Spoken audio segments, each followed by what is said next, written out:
Hi friends, it's Becky. The beads were good again this week, and so were my friends. It's been a good week.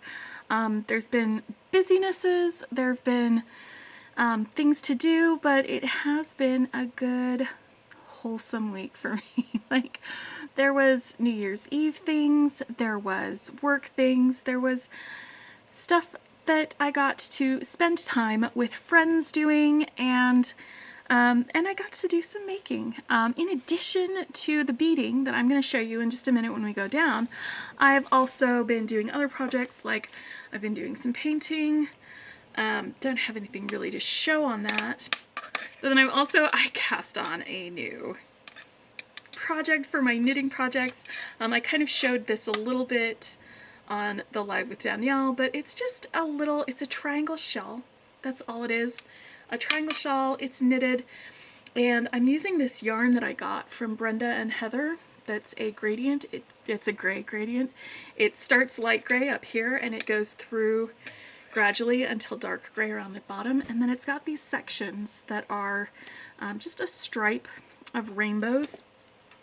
And so as I'm going through, when I hit a rainbow stripy section, I'm just doing a real quick short row, like 9 stitches across, turn around, and then knit back the other way.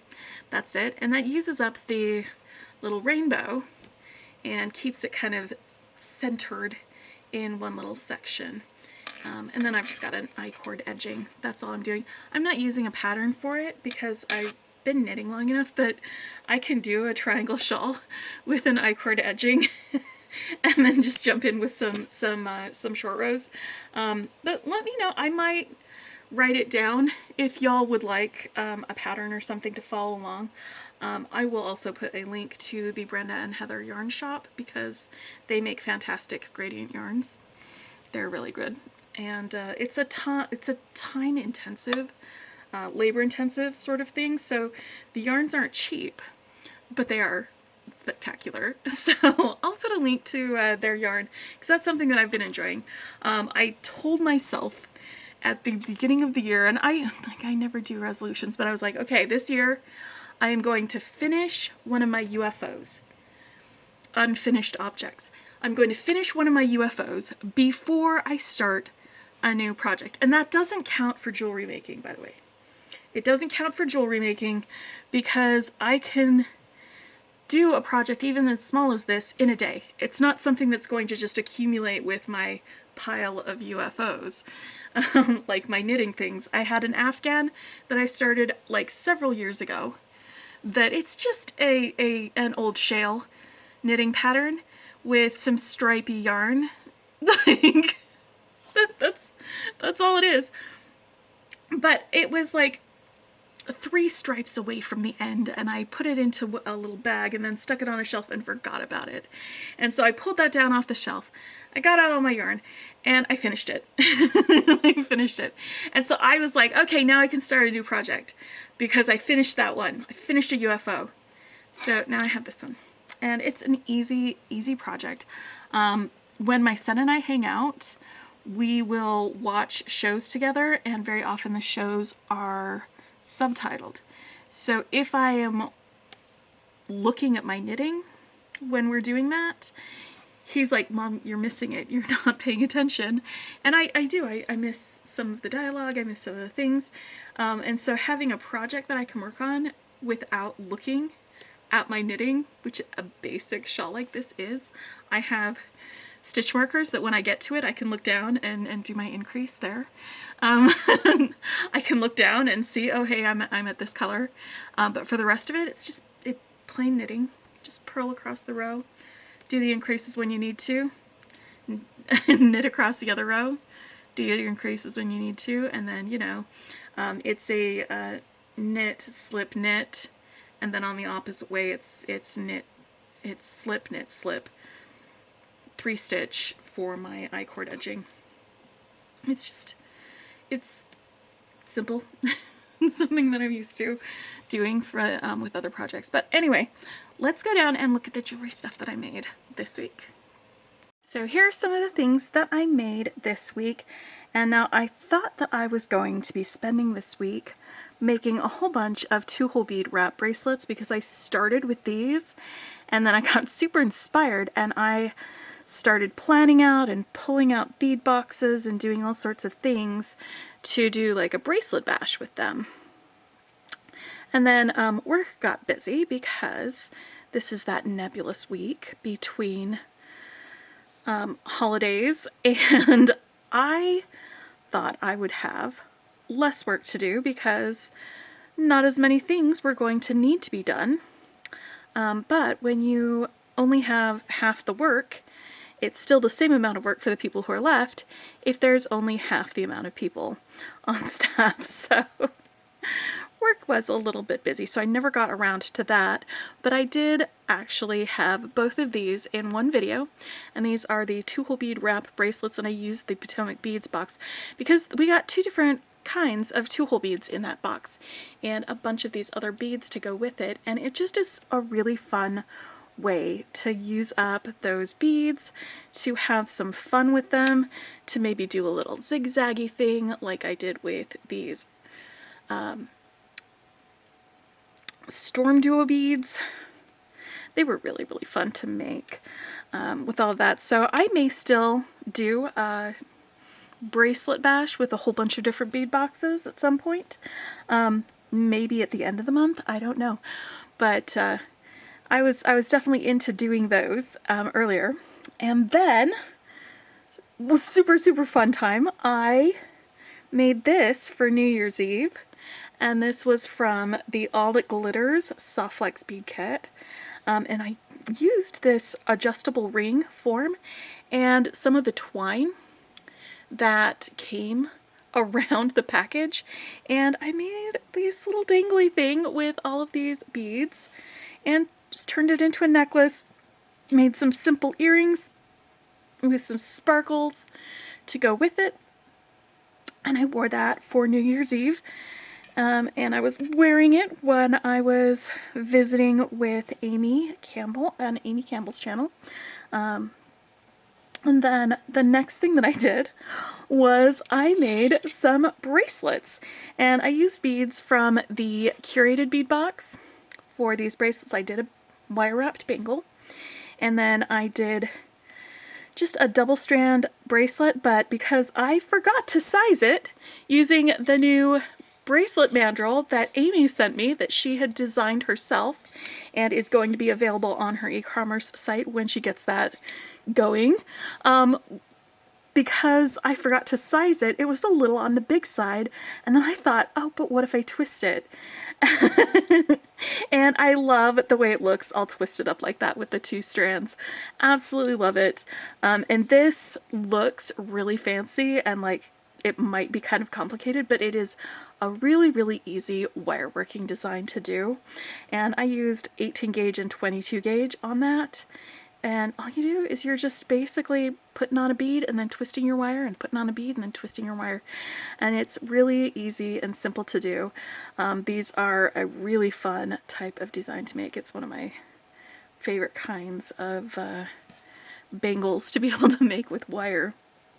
And then on Saturday, I joined Danielle Wicks and Jennifer Miller for Seed Bead Saturday, and I just started making this up while I was on the live with them. I hadn't really gone in with any plan, and I'm just really pleased with the way it turned out. So then, because it was during a live and they were showing their things and I was sort of demonstrating mine, but not having like a full tutorial for it, I went ahead and made a full tutorial for it on my channel. So you can actually follow along from beginning to end without having to skip around between like everybody else making things in the live. The live is still a lot of fun to watch if you wanted to go do a replay of that.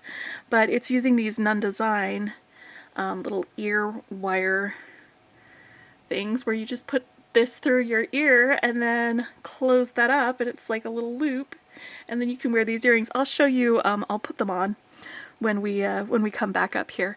And then today, you may have already seen this or you may not have. It's a very, very long video. But I made this after my unboxing. I did a haul video with they're about half of my purchases because the other half is on its way here for the end of the year sale from Beadbox Bargains. And because I challenged myself to do an on-the-fly design with everything that I open, that's what I did with this one. And so as soon as I was done opening it, I pulled out some of those beads and I started making this. And I am going to link in the description below to that video.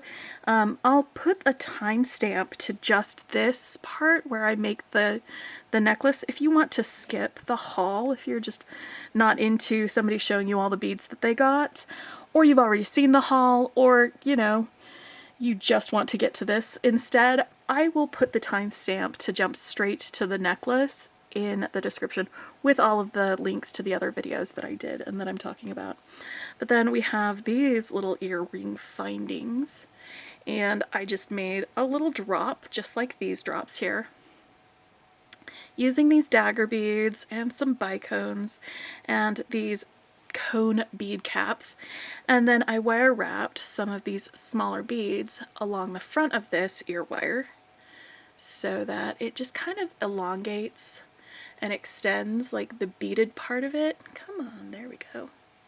The beaded part of it along the front for that. So let's go back up and I will try these on for you.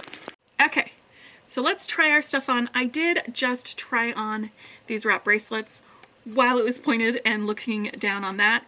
Again, there will be links to the videos for every single one of these in the description if you want to watch any of them. So let's put on my New Year's Eve jewelry. And it was so much fun to just hang out with Amy on her live on New Year's Eve. Amy Campbell invited me to do New Year's Eve with her, and we just were live. We planned on just visiting, just having a chat, and that's exactly what we did. We didn't make any jewelry, but we talked about our channels, we talked about the group that she created that is, I don't have time to moderate and to run a group, and so her and Heather were so gracious, saying like, hey, have your subscribers come join our group, and anything that they want to share with you, you can tag me in that group, on that Facebook group.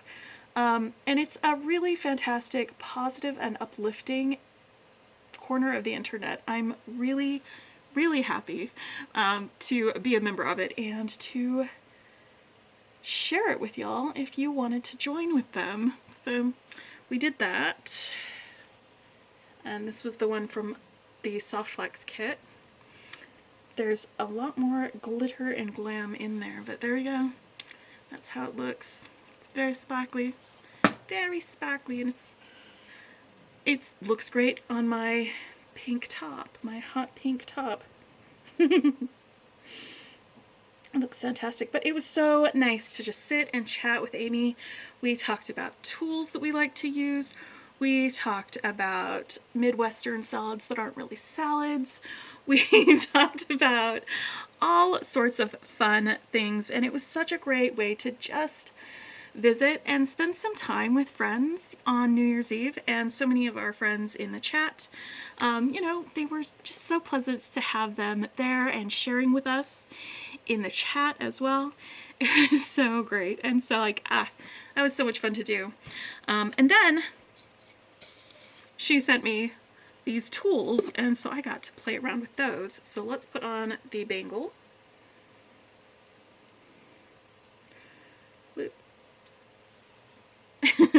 It's really easy with this hook that I use to get it on and off, like just super easy.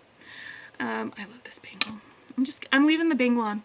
The bangle is staying on because I'm enjoying it, wearing it, looking down at my wrist. Bracelets are for you, you know? When you wear necklaces and earrings, they're for other people. They're the ones who are looking at it, unless you're constantly looking at yourself in the mirror. Your bracelets and rings are for you. They're what you see. And this is the one that it needs to be twisted. So let's hold on to that end, twist this up, and then bring it around. There we go. Whoop! Where's my bracelet assist tool? I just had it not that long ago. Did I put it on one of my bead boards and then leave it there? I might have done that. That has happened before. That actually this necklace, one of the reasons it's a little bit later for me to be doing this, then you know what, it's just going on. It's a little bit later for me to be doing my wrap up than it normally is, because I was looking for that necklace and earrings for a while. I'm like, wow, how crazy was my New Year's Eve? And it wasn't that crazy. Like, it really wasn't. Because all of the normal take my jewelry off when I go to bed sort of locations, it wasn't in any of those places. And so I was like, where did I put my New Year's Eve jewelry? Where was it? And then I was looking and looking, and I finally found it. Apparently I had put it on the bead on it board that I keep one next to the bed on my nightstand, because there'll often be like a bead weaving project or something that I'll be working on at night on there, and it's a small bead on it board. It's one of the smallest sizes, but apparently I had taken this off while I was doing some beading and just left it on that, and then I had like I'll put like my pattern on top of my beads, and then put something else to hold the pattern down so that a breeze doesn't blow things away or something like that.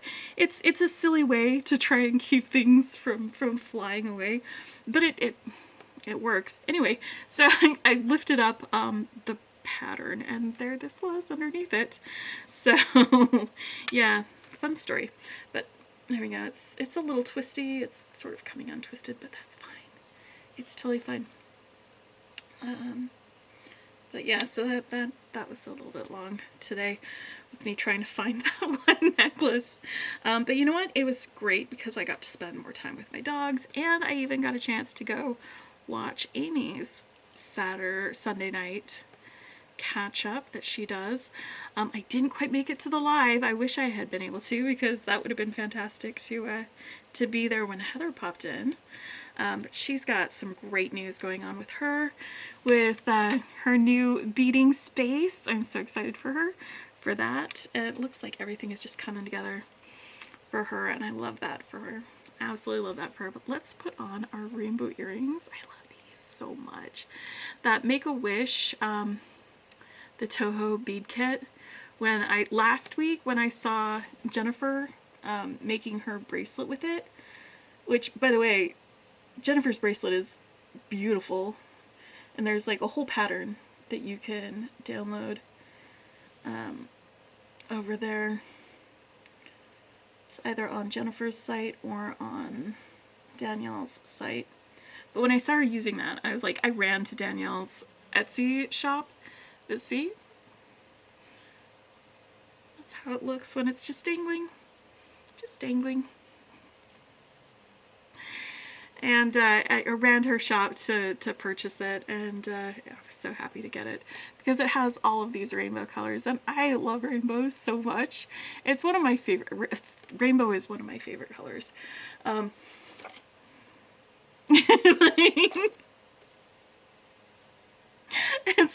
It's you know, these are things that, you know, if you didn't know about me, you will pretty soon.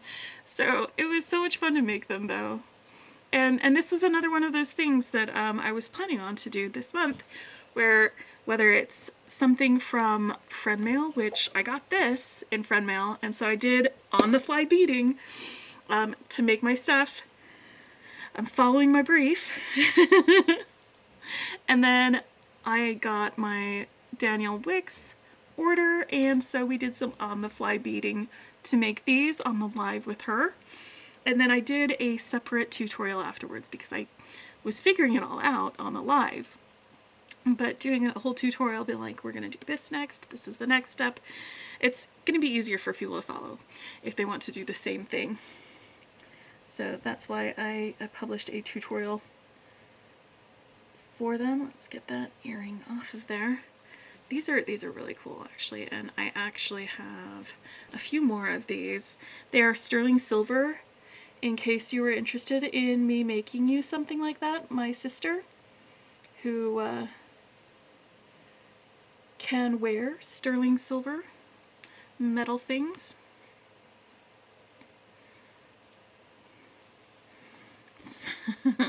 So we've got those. And then we had some other fun earwire things, because today I opened up, I actually got it a couple of days ago, but I was like, it's gonna be a big long slog opening it up, and I was trying to decide if I wanted to open it up and do the on-the-fly design, and if I wanted to wait for my second order, because I did 2 orders. That very long 2-hour video was not one order. There's another one on its way here to my house. And so I was trying to decide if I wanted to wait and do both of those at the same time, but I think that would have been overwhelming for me. I think it would have been just too much to do, and now I can open up the second order and do another on-the-fly design with it. Yeah? That sort of thing. But I did open up my big order, and these were just some of the things that came in that. It wasn't all from the year-end clearance sale, but some of them were from the year-end clearance sale, like these labradorite beads.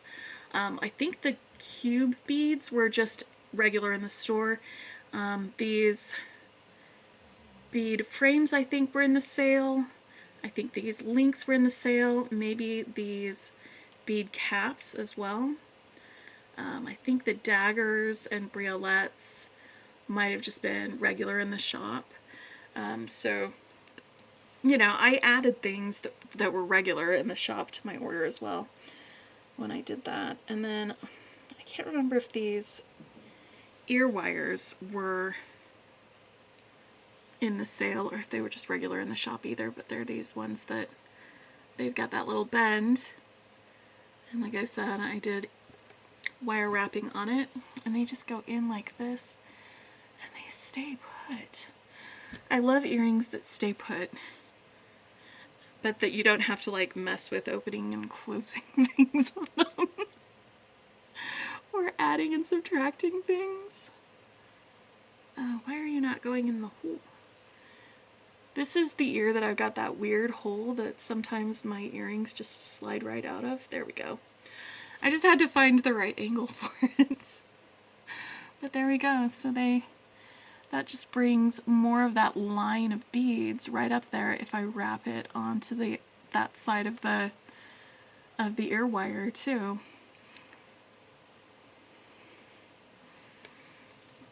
And there's my focal that I made with the ring and all that fun stuff. So that was a lot of fun to try and figure out how to put this together. No plans really. You know, fortunately I had a design that I did last week where I used these same bead caps and briolets and some bicones on. So it was easy for me to make those components because I had just done it. It was just me using an already used idea for it, but then, you know, trying to figure out some of the other beads to put together and how to, you know, make it different than that, because for that one it was just the one briolet dangle as the focal instead of making a big old fringy sort of focal with all of these others, and how to incorporate the dagger beads in addition to those briolets, you know. I was trying to figure that out. So I am really hoping that I can keep up the creativity because it is a challenge for me, and I'm excited about it because I love a good challenge. I love stretching my wings a little bit. I love doing something hard, you know? And I love especially when I do something hard and it actually works. Like, it's not a big mistake. And you know, there may be some things that I sit down to make on my on-the-fly designs that they don't work great. And I may be like, you know what, I actually changed that, or I took it apart or something. It may happen. But I'm gonna give myself the grace to let that happen. You know, to make mistakes, to mess things up. You know, if you are always worried about doing things perfectly, then you will never do things, you know? That's just how it works. If you're always trying to achieve perfection, then you can't mess up. You can't let yourself mess up. And letting yourself mess up and make mistakes is one of the best ways to learn. Because sometimes a happy accident is exactly what you needed. Like, this was too long, and my happy accident was, oh hey, now I can twist it, and I love the way it looks. Happy accident. So much better like that. I love it. So, what was I saying? So, coming up this week, what am I doing this week? I don't think I'm doing any lives this week. I don't think. I'll have to double check my calendar. But I am probably going to be doing a few unboxings and some design on the flies. For the other videos that I'll do, they will be existing boxes that I already have and that I have already got some plans for. I have an entire magical mystery bead box that, little dancy fingers, I am going to be doing a art and jewelry making with that box. I am still coming up with the idea for the art side, but I definitely have some fantastic ideas to use that that bead box, the Degas bead box, for jewelry and art at the same time. I still haven't decided if I'm going to go watercolors, which I'm more familiar with, or pastels, which would be more like an homage to Degas. But we'll see. We'll figure out what I'm going to end up doing with it. I might do some practice paintings and see what works for me and what doesn't before then. But I don't know if that's going to be this week or next week that we do with that one. But I'm going to just keep going, keep trucking along, keep having fun, and I hope you guys are too. I hope you are enjoying, I know we're getting some cold weather, so hopefully you are able to stay warm. In North America, we're getting some cold weather. It's in a lot of places. Y'all, it's gonna get cold enough for the mosquitoes to die tonight. I am so happy. I am so happy. Like, I live in Texas, and y'all, you don't even know. Like, it was New Year's Eve, and it was 85 degrees Fahrenheit here. Like, I'm so ready to wear my knitwear. Like, I'm so ready to wear my knitwear. You don't even know. The mosquitoes are gonna die. The best. But I know that in other parts of the country, sometimes that the cold weather makes things a little dicier, harder, and so I hope that you are able to stay warm, be cozy, and you know, so you don't have to go drive on icy roads. It's always a pain to have to do that. I have lived places where it snows. You know, so it's fantastic to have snow. It's always less fantastic to drive on it. You know, it's one of those things. When you don't have to go anywhere, snow is wonderful. I love it. Having a snow day if you don't have to go anywhere. But when you have to go somewhere, it can make things a little bit trickier. Even if you've got like 4-wheel drive on your vehicles, you don't have 4-wheel stop. You know, like, it's just how it goes. Anyway, I hope y'all are safe, warm, and happy. And I hope you have a great week. We're going to have most of my coworkers back, but we're also going to be picking up some speed on some projects that sort of got placed on hold for the, for all of that. Anyway, sorry, I just remembered something I was going to do on Friday and I didn't. It's all right, because that's a problem for tomorrow. That's a tomorrow Becky problem. Anyway. Oh man, you know what else is a tomorrow Becky problem? Our dishwasher stopped working. Like, it just won't even turn on. That's fine. I know how to wash dishes. We'll make it through that. But anyway, I hope y'all are having a fantastic, fantastic week. I'll talk with you later. Happy reading.